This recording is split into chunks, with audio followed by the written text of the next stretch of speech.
Right. It looks like I think we are now recording. It is now 1 o'clock. It is officially time for GM210, the art of conversational GMing. I'm going to go ahead and kill the music, as awesome as it is to have a background. Uh, no one who was at the earlier seminar is allowed to answer this question, but does anybody know what movie that soundtrack is from? You get super huge nerd respect if you do, because it's not even a nerd movie.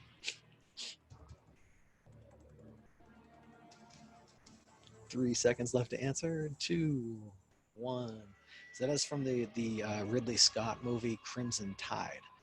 It's excellent, excellent drama starring Denzel Washington and Gene Hackman. It's about the conflict in between the captain and XO of a U.S. nuclear missile submarine that comes under attack under the Pacific Ocean.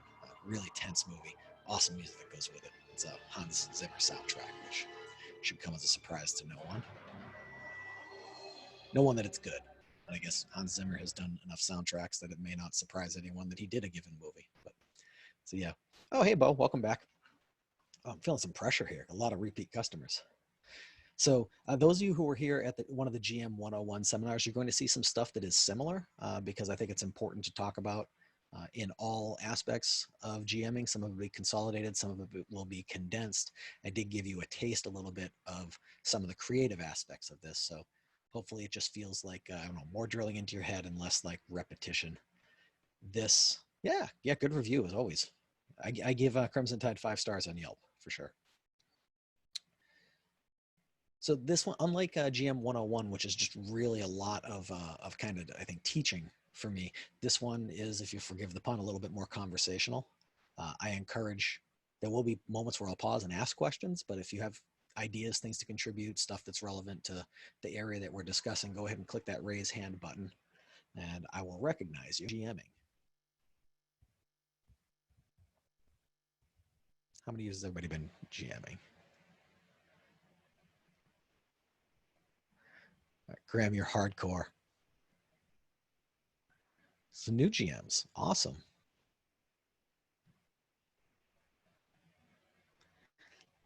All right, so Pete, I've established there's someone in here older than me. Awesome. Also, Jan Paul, older than me, unless you started GMing at a frighteningly early age. Awesome. All right, thanks everybody. I didn't set up polls for this one. So, what's your favorite game? What's your go-to game to GM?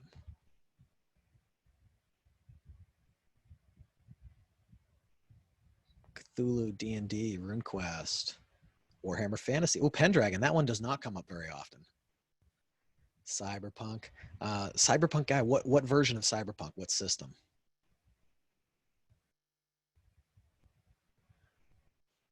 Somebody likes the Doctor Who game. I was informed that no one plays Doctor Who when I gave that as an answer on a comedy panel. I was on at PAX East a couple years ago. I suggested that Doctor Who was the right game to use for a pitch that was given us. I was informed that no one plays Doctor Who because no one can afford all the source books. Cipher System, D&D, some Powered by the Apocalypse. Yeah, Powered by the Apocalypse hacks. There's so many. They're so good, so good. And they are really, really suited to this style of GMing that we're going to be talking about today. That's kind of where I developed that. Quote unquote, conversational GMing is not a thing. If it's a thing, I invented it. It's just a phrase that popped into my head, and I'm like, that's a good way to describe this kind of thing. But really, definitely inspired by things I learned from playing Powered by the Apocalypse games. Just take a quick scan here, looking at what else other people have played. 5e, how accessible it is to new players. I would love to hear your thoughts on what it is that makes that accessible. Um, it's such an entry floor thing in terms of who can get at it, who can find people to play with. I don't necessarily find it the best game for new players. In fact, over the years, I've come to this conclusion in my head that D&D, Pathfinder, either of those are probably the worst first games for anyone to roleplay in, because This is not universal, and it's not necessarily the system's fault, but I think people come away from those games with kind of the wrong idea about what role-playing games are about. They come out of it too much with the game side and less of the role-playing side. There's so much focus on, how does this character work? How do I turn the levers and the buttons and all of that? So I found that in some cases that gets in the way. With the right GM, it doesn't become a problem. But I think with an inexperienced GM, you can end up with people who just they come out of the gate in the wrong direction to start with, and it takes a while for them to mature as players, which is why new players are my favorite people to GM for. Yeah, yeah, rulebooks. Yeah, oh god, rulebooks are a guideline. As soon as the rules get in the way, run them over. More issues getting new players to play systems they haven't heard of. Yeah, you're right, Tim. If you're going to pick between those three, yeah, fifth edition is the quote unquote simplest of them. Still a lot of just uh, arbitrary things in there that aren't necessarily connected to each other. But of all of them, 5e is the least guilty of that. So if you got to pick one of those, that's probably the best. I would be love to hear if somebody decides to just go straight old school and pull out the old red book from 1983 and use that as their first place to go. There are so few rules in it. It's a really quick game. However, characters don't often survive past level 2 or 3 or even past 1. Exactly. That's the difference. The ROLE playing and ROLL playing. You've got to find that balance between the two. You go too far in one direction, there's not really much of a game to it. You go too far in the other direction, and you might as well be playing Risk. So I think that GMing in a style that's been taught through the Power by the Apocalypse games, which I've just given the name conversational GMing, I think just goes so far as a way to enable good role playing that is informed by rules rather than rules that are informed by role playing. But actually, it goes in both directions. A Power by the Apocalypse game has as its watchwords start and end with the fiction. We start with our story, with our fiction, with our narrative. We inject rules into it when rules are called for, and then we immediately transition back out into fiction and narrative. We don't spend a whole lot of time in talking about what the rules say. We execute them, and then we get back to telling our story. All right, we did ground rules already. So let's talk about different GMing, different RPG styles. So I've found that over the years, I've come across two basic types of role-playing games. I guess I would just call them old school, new school, traditional, or story game. Your traditional games, it doesn't get much more traditional than Dungeons and Dragons. It's the original tabletop role-playing game. Let's sit forward a little bit. I just realized how disturbing my video was, and that my shirt was being moved out, and I looked like a disembodied head. So yeah, there's these more traditional games. Dungeons and Dragons is about as traditional as it gets. It consists of a dungeon master who holds behind their screen all of the information of the universe. That game, by its default, generally doesn't assume that the players have much input into what the world is. The role here is that the GM controls the world, the lore, and everything about it, and the job of the players is to fool around in there and learn. So a big part of that is learning the lore, learning the history, hearing all that, and it's parceled out. So I call that Mother May I. It's Mother May I in the sense of becoming part of the fiction that's there, because it's generally one directional. It's also Mother May I in the way that actions are taken. Typically, it's your turn. I'll way over exaggerate this, but Mr. or Madam Dungeon Master, may I this? And then the answer is, okay, roll a dice. Yes, you may. No, you may not. Next question. That's kind of, it's bad GMing, but that's kind of the way that kind of game is structured. And so some examples of games that are like that, you've got D&D, Call of Cthulhu, the D&D variants, Pathfinder, basic advanced D&D, Castles and Crusades, your typical dungeon hack and slash type stuff, Hackmaster, X-Crawl, Rollmaster, all varying degrees of complexity. If you get out of the dungeon crawling genre, you've got Call of Cthulhu, you've got GURPS, you've got the Rifts Palladium system that underlies Rifts and several others. Those are all what you would call your really traditional games, and they are very well suited toward the Mother May I play style. That does not mean that more story-focused styles will not work. They actually work quite well with it. But what you may find is that the rules don't give you a whole lot of help in that department. The rules weren't written with story conversational gaming in mind. They were generally more written to figure out, okay, how do we resolve conflict? We have these general conflicts that are generally going to involve fighting something or overcoming some kind of physical obstacle. We'll then go ahead and take all the soft things, interpersonal agreements. We'll just wrap that up into a single paragraph in the rule book right here. Leave it at that. You make a roll, you get what you want. You make a roll, you don't get what you want. Let's focus back on fighting. Again, nothing wrong with that. It's a perfectly valid type of game. The only non-valid type of RPG for me is the one that no one's having fun. Now, as I said, the rules might not give you any help. Improvisation, taking player direction, and becoming more conversational with it. In some rules cases, you may be swimming upstream. You're not getting any help from it. And the way the rules are structured might even kind of go against that. It's not really equipped to take in a whole lot of outside input, just more about reactionary. You go to a more new school, modern approach to gaming. This is not, there's no qualitative decision here, better or worse. It's just newer versus older and different. Story games tend to be written from a very interactive point of view. The main goal in there is it tends to be a shift away from dice rolling, though there may be lots and lots and lots of dice rolling. The focus isn't so much on constructing which dice do I roll and what do I add to them, but much more focused on what do those dice represent? What is their purpose? What do I do with them? Where do the dice come from and where do they go after? And that's kind of your apocalypse world, Powered by the Apocalypse angle on things. We start with a conversation, we shift into rules when we need to, and then we go right back into conversation. That's your story game. What's the word I'm looking for? Style, story game technique. Most of these types of games incorporate story points, inflection points in the story, movement in the story, very tightly coupled to the rules. That when something happens this way, a story then moves this way, or a player is given narrative control. Raison d'etre. Yeah, thank you. Geez, that's a fantastic appropriation of a French phrase. That's exactly what I was looking for, but did not think of because I don't speak French. Thank you, Pope. I'm just looking at the comments here. David, I need both types of games to keep my special needs daughter both engaged in learning socially and with math. Yeah, RPGs are such an amazing tool for learning.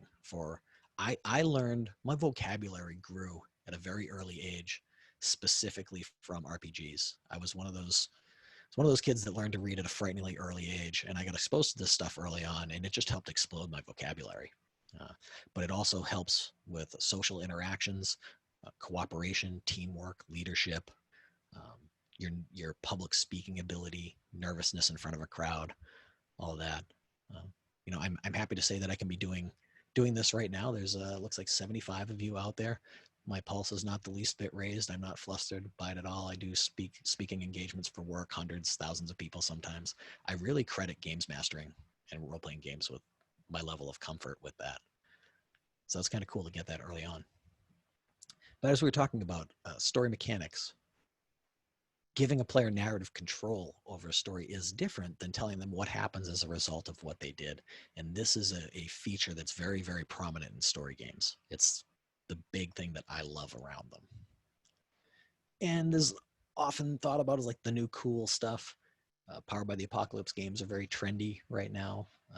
Games based on fate are very trendy right now. There's just so many different angles of it. We're living in this amazing renaissance of tabletop gaming, not just board games, but in role-playing games. And in the last 10 years, there's been this huge explosion of authors, content creators out there, game writers that are exploring the different ways in which we can do this thing of gathering around a table and telling a story with rules to it. This kind of discovery that there's so many different ways to do it. And so now you have so many different story games that are out there that have such wildly different approaches as to how to do it, different mechanics that they bring in. A few of my favorites that are really out of left field, the horror game Dread incorporates a Jenga tower to induce physical reactionary terror into players. Was when pulling the tower, if it falls down, your player is marked for death. Your character will die at some point in the story. You will not be a survivor.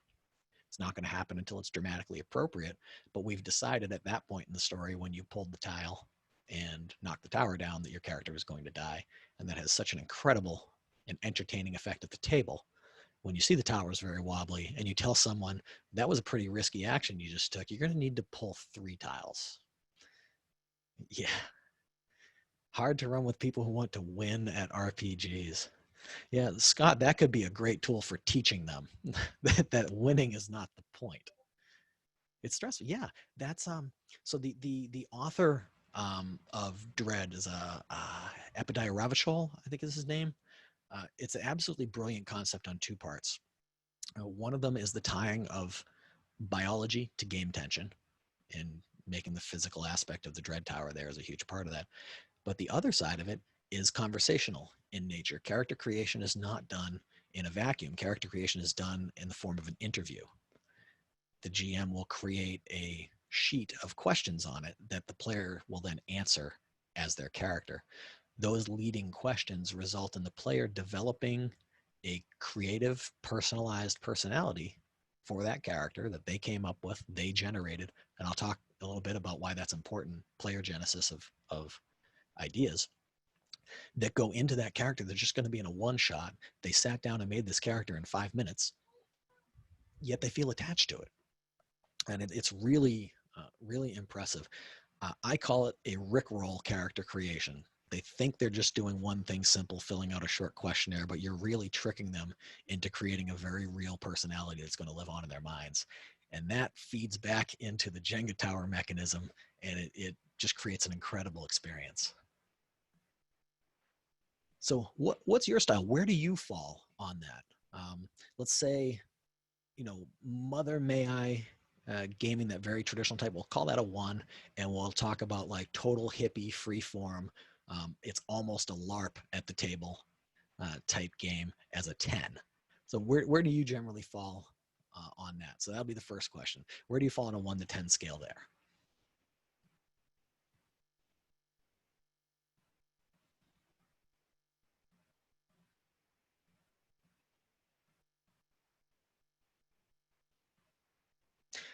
This is cool. This is really interesting. I like this. I don't know if this is a result of self-selection in the people that are present in this seminar, or if this is a generalized sample. But I definitely see the numbers are skewed here to the right of 5.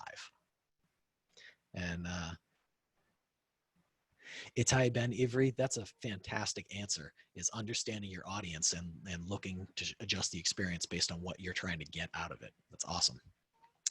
I'm really encouraged to see so many people are at least slightly to the right of the 5 there, which means you've probably read a lot of this stuff and you're incorporating it already, which is fantastic. I'm going to briefly cover this. I go into this more detail in the introductory class, but I just do want to stress the idea of content and consent. It becomes, in a Mother May I game, it's easy to avoid this stuff, but when we start getting into conversation, when a lot of what's happening is improvised and unexpected, it's possible for us to tread into waters that we did not expect, we weren't ready for. And, next thing we know, this audience is probably fairly adult. Are there any minors in the audience real quick? Just type in there if there's anybody under 18 on the room. I'm going to take that as a no at this point. So we don't want to end up in the middle of a scene of sexual assault in the middle of our RPG when that isn't something that we already talked about in ahead of time. And we said, okay, we really want to get into some edgy stuff here. And this is something that's inbounds and it's okay. That has to be a very intentional conversation. It has to be something that you're aware of because you don't want to end up there by accident. This is something that happened in a very famous stream. I won't say what the name of the stream was, but the DM steered it into that place.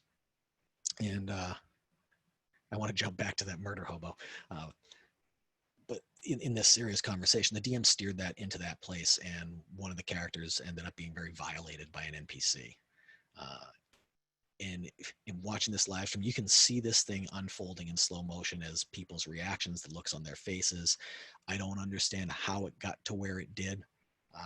You can always armchair quarterback something. I'm looking at the things unfolding, and 5 minutes before it happened, I'm yelling at people to eject, get out of there, stop, turn the story around, don't go this way. But it ended up there.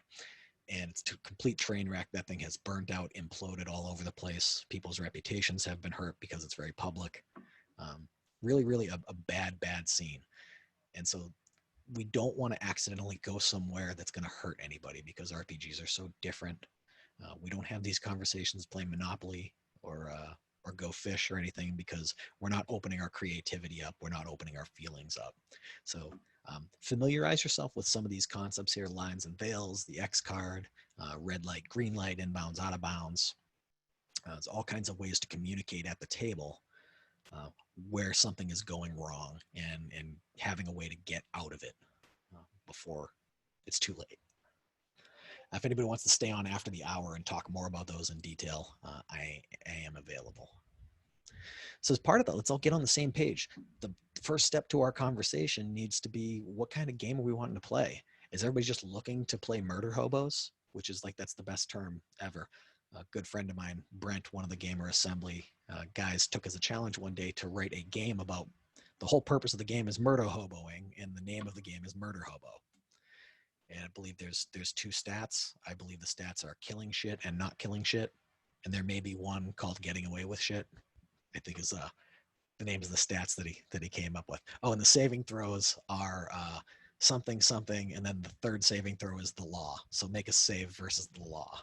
And so you want to talk about intentional design? Like, he wrote a game that is intentionally captivating or capturing the essence of the murder hobo experience. If you're looking for new games at Gencon, get your butt to Games on Demand. Check it out, Games on Demand. I will be there next year when the apocalypse is over and we have real Gen Con again. Come visit me there. But figure out what are the players looking to get out of this game? What style of game are we going to do? Are we playing murder hobos? Are we playing murder mystery? Are we playing save the day? Are we playing adventure wanderers? That kind of thing. This is irrelevant to what game system you're going to play, but this informs what experience are we trying to get out of this that will help us to pick the right system to get us all pointing in the same direction and in a place where we can worry less about our rules and worry more about how is our conversation going to inform those rules. Oh, excuse me. My nose is very itchy for some reason. So with all that in mind, if we're going to really have conversation being a big part of what we're doing, we can't over prepare. Have a map, have a skeleton, have a framework, have something, but you can't be too committed to anything because you don't know where the plan's going to go. Darth Vader has summed it up best. Don't be too proud of this technological terror you've constructed. Every GM who has made this elaborate thing is so proud of it. And maybe a part of you dies on the inside when this huge thing you've made, no one shows any interest in, and they want to go do something else. And where in reality you're the sad panda crying in the corner, but what you feel like just happened was you were, Grand Moff Tarkin and Vader has just force choked you to death in front of all your friends. So don't be that guy, right? Don't be adversarial with the players, but in a way they are Darth Vader and you are the rest of the Empire. So when it comes to that, this is really important. Player investment. This is where the conversations are going to come from. If players aren't invested in what's going on and you aren't able to get to invest them in what's going on, they're not going to care. So this is going to be the difference between Willy Wonka just hanging on your every word, but not sarcastically the way that Wonka does, but someone being actually interested, versus modern art in the form of polyhedral dice, which happens at your table. I'm going to go ahead and venture a guess that the height of the largest tower at the table is directly proportional to how engaged the players are with what's happening. Now, this is not necessarily a measure of your success or failure as a person, but it is telling you that something's going wrong at the table. You might be doing everything right, and the players are still bored. Interesting. I would like to see that table, see what's going on. They may just be very, very talented. But typically it's a signal that people aren't engaged, a signal that people aren't fully invested in what's happening. So one of our biggest jobs as GM is to get them there, bring them to that investment, get them hooked and into the conversation. So what are some of the best ways to do that? Bum, bum.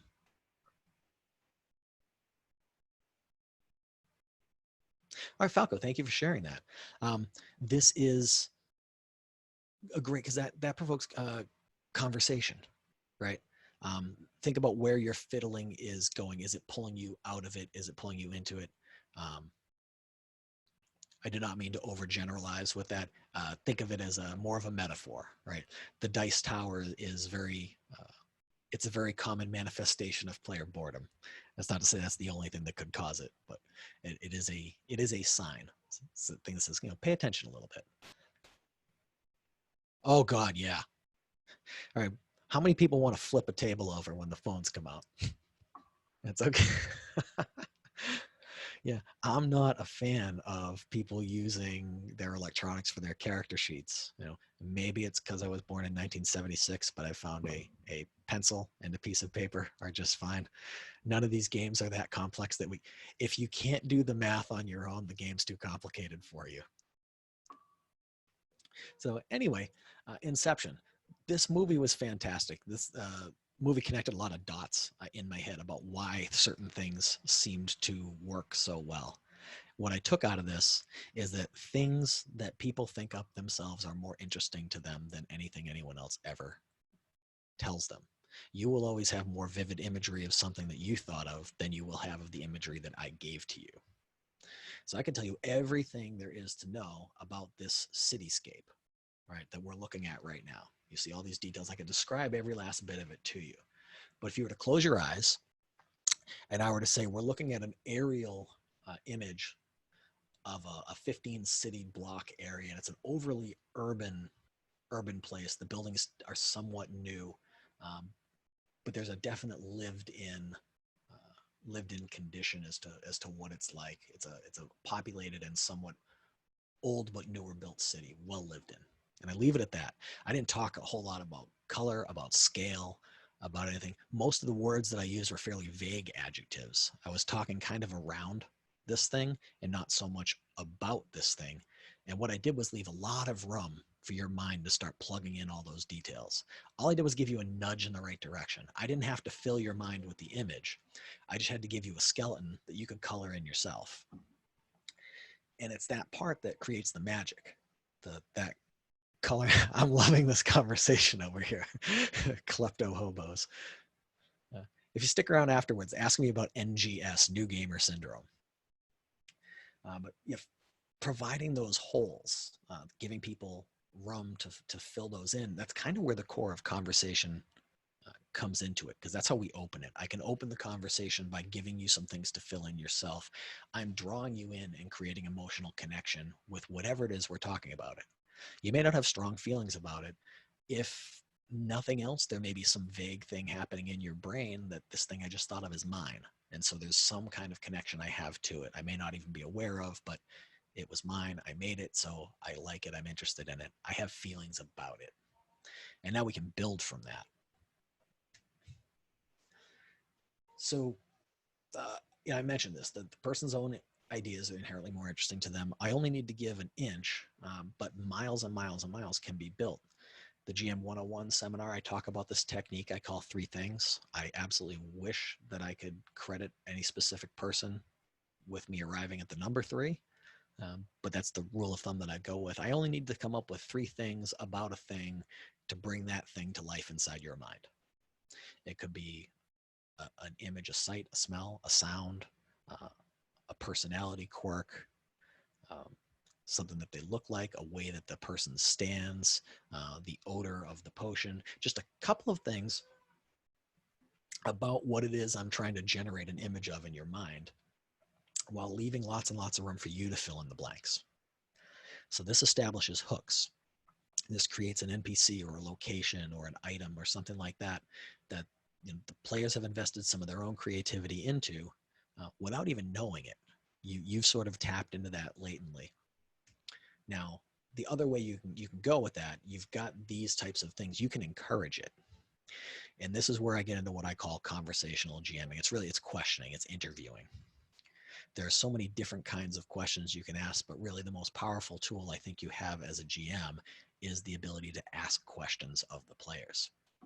So many different kinds of questions that all lead to answers.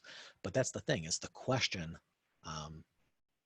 it has an expectation of answer to it. And so it sort of pokes at something. Anytime I ask you a question about something, I'm prompting you to give me a response. You can put open-ended, open up in the air questions. We don't know who is going to answer to it, just put it out there, but there's an expectation of an answer, and that gives a moment of creativity to the player, allows them to inject something into that creative space at the table. And that's the clay we're working with, is this sort of creative vibe that's out there. We're all putting things into it, taking things out of it. The concepts around questions, we have open-ended questions, we have leading questions, we can make suggestions. A suggestion is really a question when you think about it. An interviewing style. All of these things kind of put you in the seat as a conductor of this little jazz band, and you're putting focus where you need it and pulling solos where they need to come from. And the beauty about it, taking place in a conversation, means you don't have to make everything up. You're just talking. You're asking things, they're giving answers. They'll ask you questions, you give them answers. It takes so much pressure off you as a GM to have everything planned for already. This is, for me, this is where the core of improvisation comes from. So some examples of this, assigned responses. So I could say to a specific player character, how does that make you feel? How does that make Jerry feel? Something just happened. I'm doing two things here. One, I'm putting Jerry's player on the spot. I want an answer from Jerry. So one, Jerry just got engaged in the game because something's expected of them. Maybe in D&D it would have just been his turn in initiative or whatever, but I've called him, I've summoned Jerry into the creative space because I haven't told him how his character feels. I didn't tell him that. I'm insinuating that the character feels something. I'm asking them to tell me what it is, to tell us what it is, to share that. So they're going to tap into their creativity. They're going to put that out there. That is going to open up room for further question and further conversation. At any point, rules for the game that we're playing can be invoked. Maybe, I don't know, let's say Jerry's player is Mike. Maybe Mike decides that Jerry is really embarrassed to the point of hostility. Okay, well, maybe, all right, what's that result in? What does he do as a result of that? Oh, he's going to start talking. Okay, now we're transitioning into intimidation. The game we're playing has a mechanic for intimidation. Let's go ahead and use that. We engage that mechanic, we find out what's going to happen, and we immediately shift back into storytelling. We shift back into that conversation. We don't need to talk about stats or anything like that for one instant longer than we absolutely have to keep our game in the realm of this conversation space. Another example, this Elflia. Let's say that Elflia is a female elf, and I ask Elflia's player, well, what does Elflia think about that? I'm not implying anything in that. I'm just asking for open-ended response. Maybe her response is like, well, she doesn't really think much of it. She doesn't care. Even that is something we can move forward to. I could then turn around and say, well, why doesn't Elflia care about that? Tell us about that. I'm bringing them into the story, giving them a chance to bring backstory out there, draw them in, engage them with the game. There's almost always a question you can ask as a response to an answer given to your previous question that goes deeper and deeper and deeper. Think of when you were a little kid and you asked why, and how long of a conversation could you engage your parents in with one word? Why? Why? Why? And every time they get deeper and more detailed or try a different approach, but every time you do that, and don't be annoying, don't just keep saying, don't be the "are we there yet" version of a GM. But each time you can engage them in that, you're giving more room in the story for other people to add in too. So we put the person on the spot. It encourages a directive response. You can use this to help engage less active players. When you haven't heard from someone, ask their character a question. Maybe they've been real quiet. There's this deeply involved conversation going on between, quote unquote, the party's leader and the tribal shaman that's giving them a quest or something like that. It's really, really fun and interesting when somebody's been being quiet, as long as this isn't the kind of person that's going to be upset by it. Again, we always want to make sure we're not hurting our friends by doing this. But if it's just that they haven't been in the mix for a while, pull them in, and say, wow, it's been going on a lot. He's been awfully quiet, Regdar. I'm assuming you've been listening to this. What does Regdar think? What do they think about that? What's his opinion about this shaman? Another example, this is a thing that I'll have to do where we have presumed action. There's a lot of room in here to this is, I'll call this an extremely gentle form of removal of agency, but it leaves so much space out there that I don't think it's problematic. So in that previous one, um, I could ask Regdar, what they think about this. Maybe it's more interesting. I can just go ahead and take it as granted that Regdar's been really, really quiet. Maybe it makes a lot of sense that their character is very, very bored. And I can just throw it out there and say, like, why is Regdar so bored about all of this? If I have the right space at the table, somebody's not going to be offended by that. They realize I'm not making a passive aggressive statement at the player or anything like that. I'm jamming in this space of creativity. Now I'm encouraging Regdar's player to say, like, okay, yeah, he is bored. All right, why is he bored? I'm turning those wheels again. And they can then give me something back about why they're bored that we can fold right back into that story again and drive this scene forward. Almost every question will net you something in response that you can use as ammunition to push it forward. So doing questions like this, saying, there's a knock at the door. How many times have you had that scene where there's a knock at the door and everyone just sit there literally at the table, they stare at you and you're waiting for somebody to open the damn door. That can be very painful, right? So how about there's a knock at the door? Which one of you answers? I've just told them somebody is answering the door. Why? Well, because that makes sense. Somebody's going to answer the door. You guys decide, who is it? Who answers the door? I've just taken our little thing and boop, just give that wheel a little push, get things going. I don't need to decide who answers the door. I hate telling people who does what. I love to ask who. If we need something to happen, I ask them, okay, the thing is happening. Who is the what? How do you get players to stop metagaming? Low stat for this challenge, so someone else should do it. Oh, that's easy. Call on them by name. As soon as someone says, I have a low stat for this challenge, so someone else should do it. Well, Millie, it sounds like Millie has some thoughts on this. What are her thoughts on this? I think she needs to tell us what we're doing. What is Millie doing about this? Maybe we turn this into a role play moment where Millie is now disclosing to the group that this character is really incompetent at this thing. This becomes a moment of emotional role play. We can turn that into a scene. But I think keeping people involved in the story keeps them out of the metagame so much. Like as soon as somebody says my character's not great at that, I'm like, I don't care about that. Put your character sheets away. Put your character sheets away.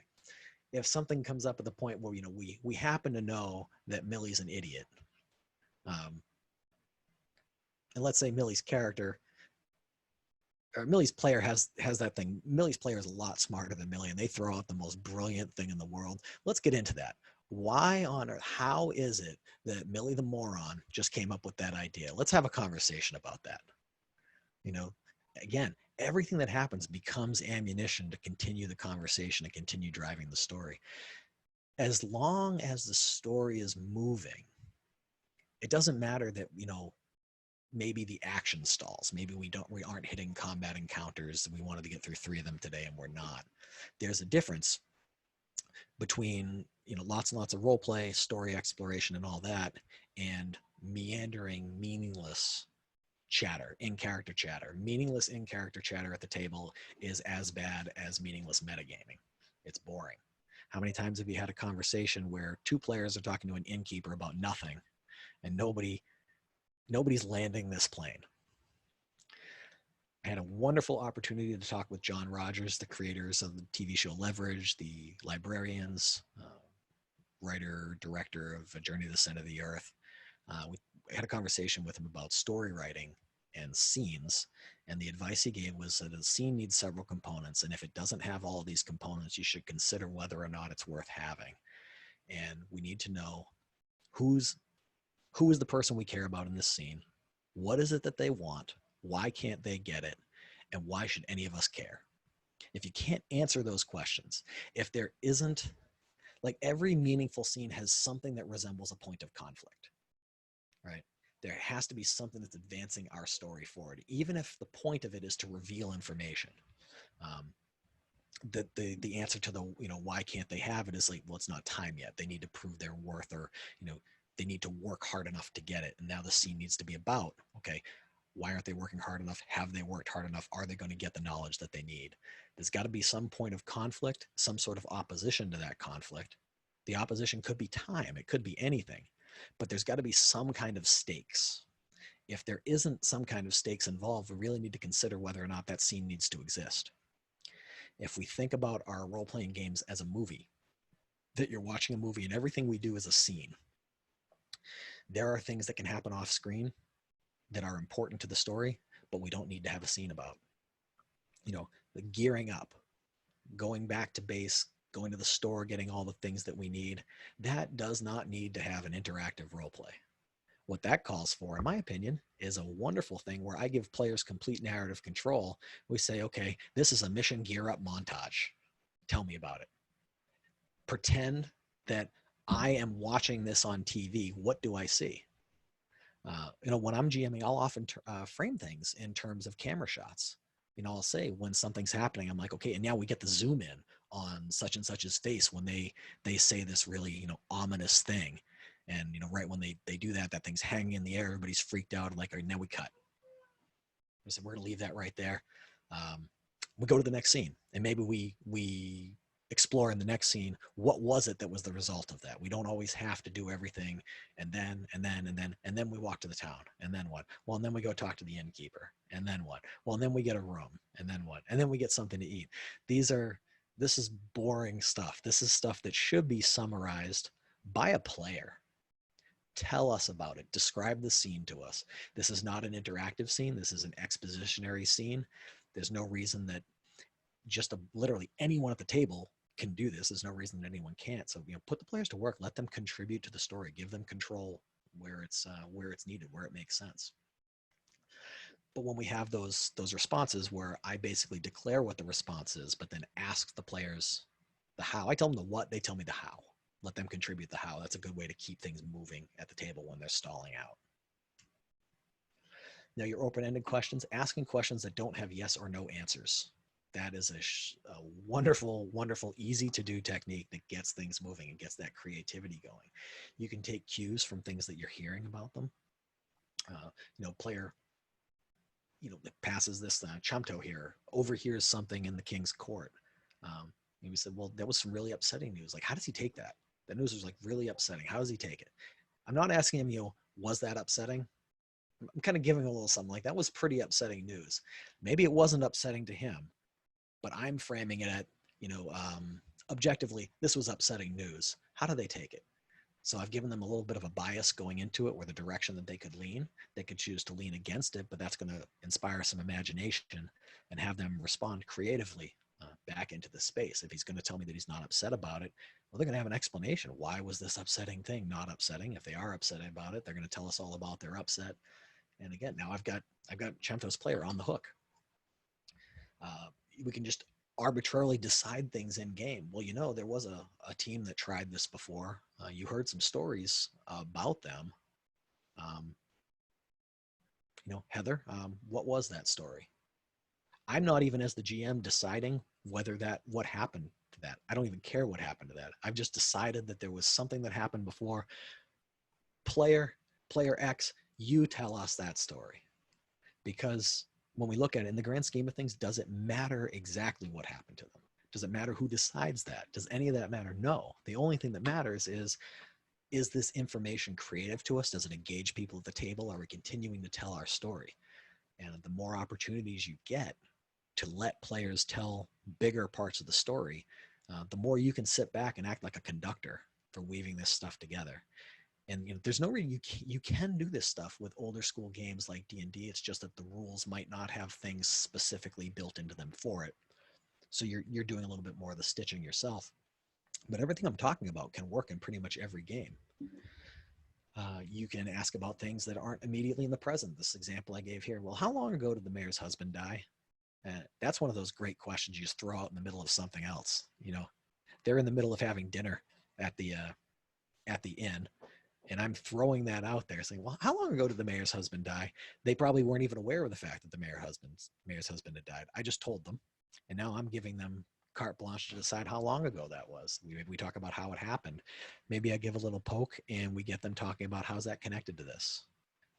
Maybe I even make the teeniest hint that this might be connected to this, and then give the players room to talk about that. I guarantee you they will bring it around and connect it to this.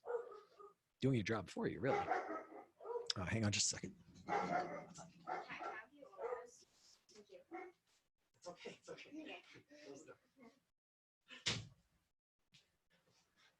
My youngest daughter asking me if she can have some cookies. It's a good time to ask Dad for cookies. Yes, you can. I'm busy. So, paying attention, keeping your mind open. That's just so key to all this. Keeping your mind open, be flexible to move on things, and players will take the lead on that. Encourage this kind of behavior, encourage them to ask questions of you, and we just keep this turned into a conversation. I ask the why, they tell me the why, and then maybe they ask me how the world responds to this. It's this constant back and forth that keeps it going. Conversational games are just so much more interesting than Mother May I. Now, this may all seem like it comes down to improv, and in a way it does, but not all improv is silly. Not all improv is the stuff that your college roommate has guilt tripped you into going to see. Not all of it's bad. There actually is really good improv out there, but everyone has these preconceived notions about improv shows, and a lot of role players and GMs are terrified about the word improv. It's not nearly as scary as you think.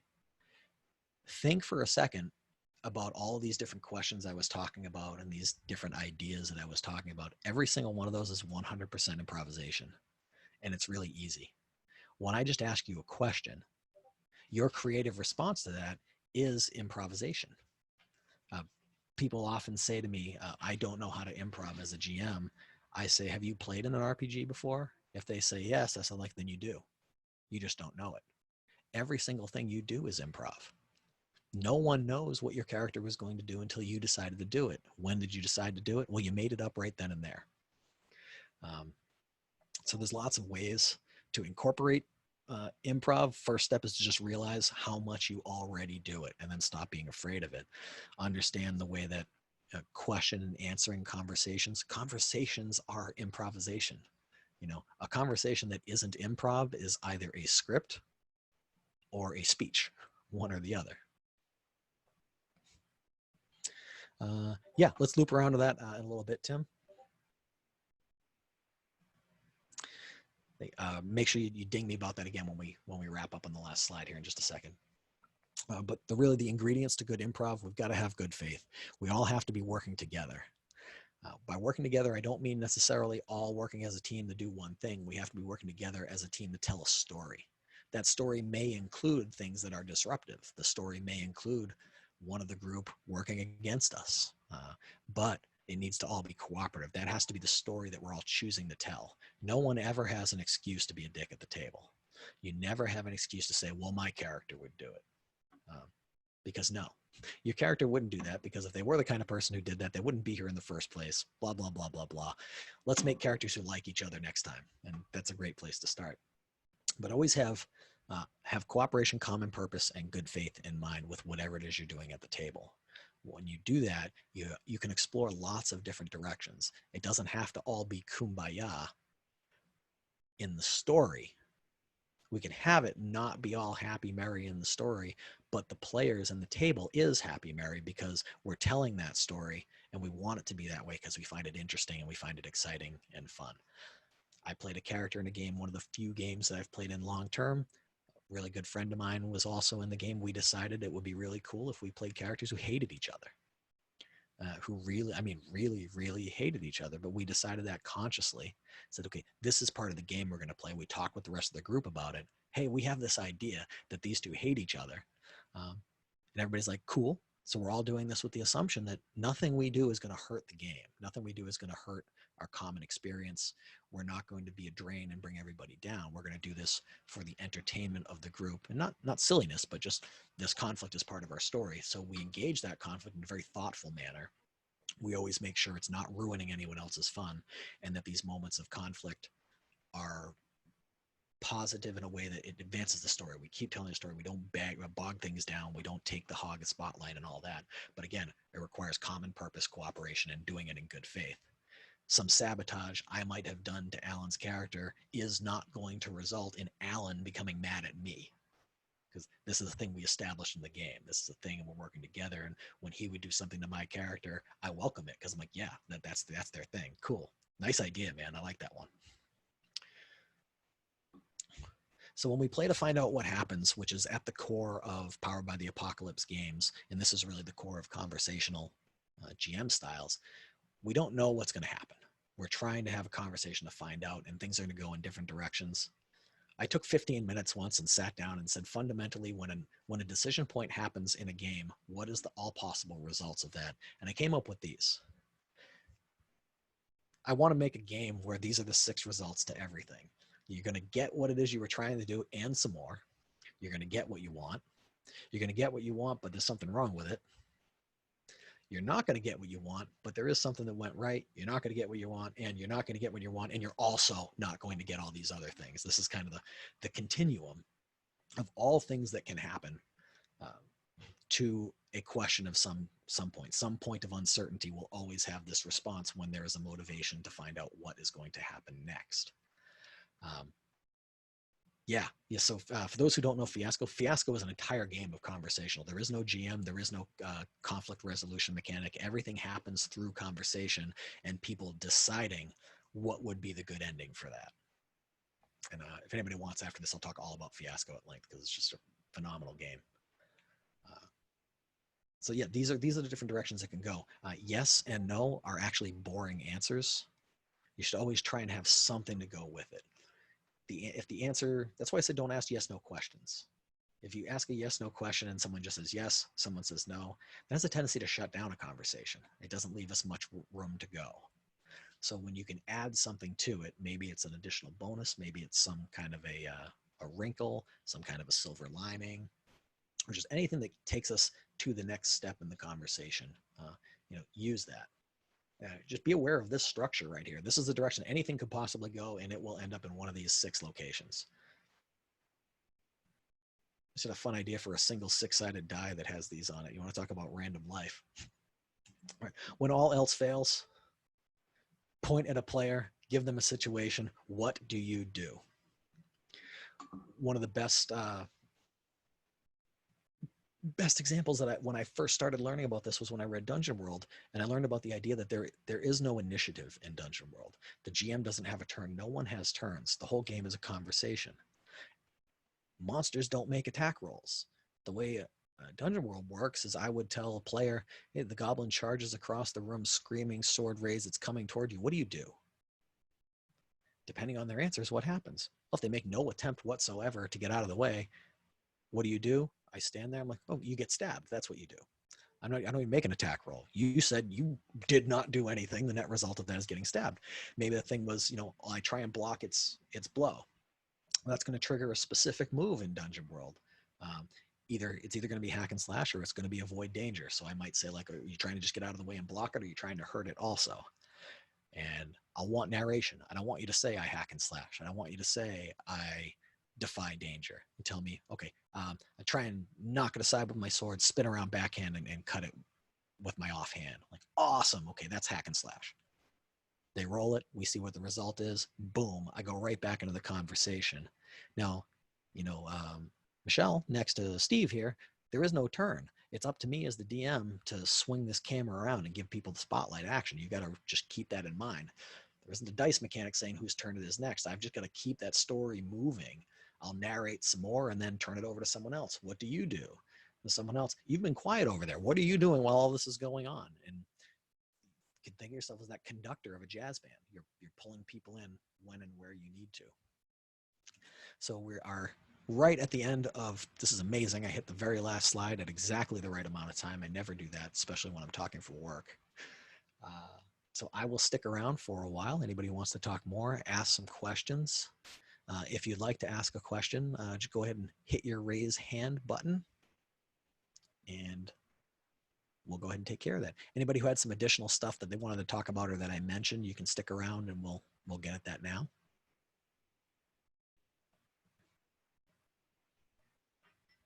Thank you so much, everybody. I appreciate it.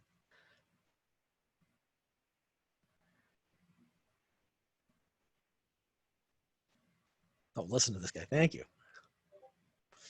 So anybody who's interested in Fiasco can stick around. I'll talk about that for a moment. Really? Blake, what did you play there?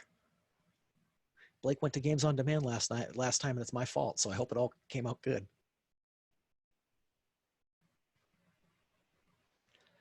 So while we're waiting to see if a response comes in, improvising dialogue for NPCs. Okay, yeah, cool, Rachel. Two ways you can go at it. The idea of like instantaneous method acting.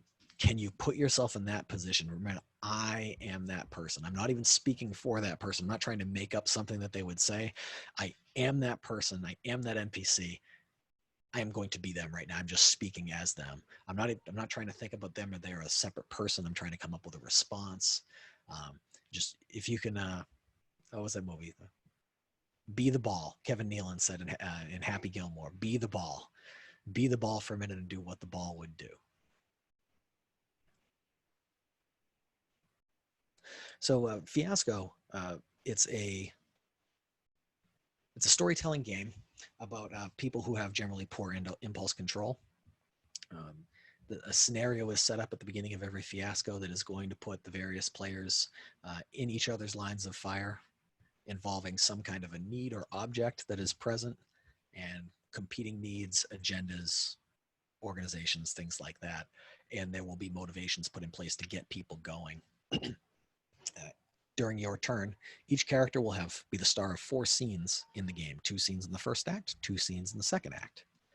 When it's your turn to be the star for your character's scene to come up, you have a decision to make. You can be the director of that scene. In other words, you're in charge of who's there, what's the scene about, what point of conflict are we getting at, what's the purpose of this scene, and who's there. You can do that. If you decide to do that, everyone else at the table decides how that scene ends for you, whether it ends in a good way or a bad way. Now, as a table, generally what we begin to do, and this is where I think I became good at structuring role play, is you learn how to edit, right? That meandering, meaningless dialogue, you could sit there and do that for 45 minutes of 2 characters talking to each other for no reason at all. We get straight to the point. Talk about it in terms of camera angles and seeing who's on screen. The shot moves in here. We start right in the middle of a conversation. We don't necessarily start at the beginning when somebody walks into the room. You think about how many movies do you see where literally every scene is someone walking into a room brand new and nothing has happened yet. You're almost always in the middle of something that's going on. So we learn how to have some interesting role play and get to the point very, very, very quickly. Otherwise, I could have this seemingly pointless RPG scene that lasts for 15 minutes and goes nowhere. I should be able to have my scene, get it moving, and get us to an inflection point in there with some nice back and forth in about maybe 2 minutes. It could be like a fairly satisfying scene. When we hit that point, that's when, if I establish the scene, that the table is going to say, okay, this is going to end good for you or end bad for you. Once that decision is made, as the star of that scene, it's my scene. I have narrative control over it, but I really do need to be taking everybody's input. We take that input and we listen to ideas, and people throw stuff out. Hey, wouldn't it be cool if this happened? He's like, yeah, okay, that's what happened. But my responsibility as the scene owner is to then take that thing in for landing and drive it toward whatever that conclusion is. They can't tell me how it ends badly. It's just that it is going to end badly. So I drive it that way. The other way you can do it when it's your turn for a scene is you reserve the right to decide whether it ends poorly or well for your character. And everybody else at the table does the setup. They decide what the scene's about. They decide what situation you've just been put in. They decide who's there, what's going on. And then, again, we do the scene. You say, okay, it's my character and your character. And Amy, I need you to be the part of the waitress who comes by. And Mickey, we need some cops to show up on the scene at some point. Will you be the cops when they get here? And we do that. So that's the way Fiasco works. Playing that can definitely help make you a better role player, because there isn't this happens, I roll a die. Oh, this happens, I roll a die. We're telling a story, we're constructing scenes, and we want to do it in a way that, we're not spending the entire weekend on this game that should take 2 hours. So you learn how to be efficient with it and make it interesting, get to it, get through it, and close it out.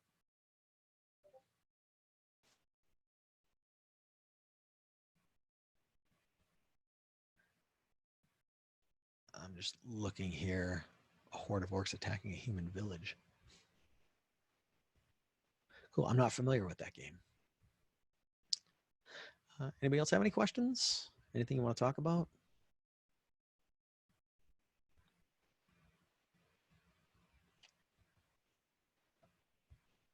I don't know if I have any seats left, but it's not on the books. It's a side thing. I'm going to run a game of Inspectors tonight at 9 o'clock Eastern.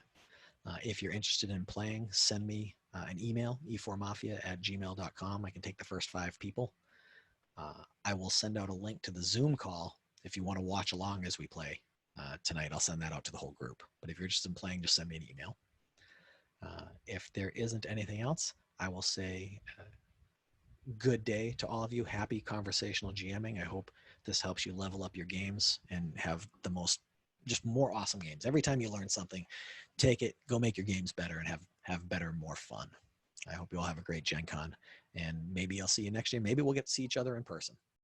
If I'm at Gen Con, there's a good chance I am giving some kind of seminar like this. It will probably be under the group listed as Gamer Assembly, so that'll be an easy way to find any events that I'm hosting. If I'm not hosting a panel or something like that, I am most likely running a game at Games on Demand. So if you're at Gen Con and you're looking for me, I'll either be in the areas where the conference rooms are, giving seminars, or GMing games at Games on Demand. So I hope to be able to meet some of you someday. Take care.